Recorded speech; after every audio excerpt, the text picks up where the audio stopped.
Hello guys, देख सकते हैं शाम को रात को 8 बजने को करीब आ गए। ये नाइट व्लॉग है, देख सकते हैं साथियों। हम यूपी से मुंबई की तरफ जा रहे हैं।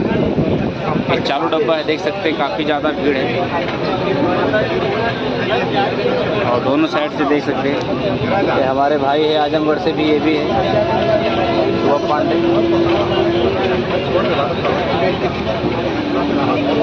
काफ़ी बहुत ज़्यादा भीड़ है साथियों।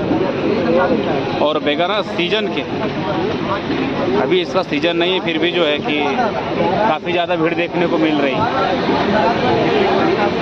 तो साथियों अभी देख सकते हैं, अभी जो भी इस समय आने वाले हैं कृपया अभी रिजर्वेशन करा के भी आइए।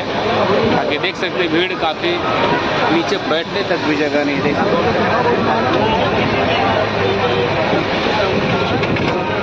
वीडियो कैसा लगा आप लोग कमेंट करके ज़रूर बताइए।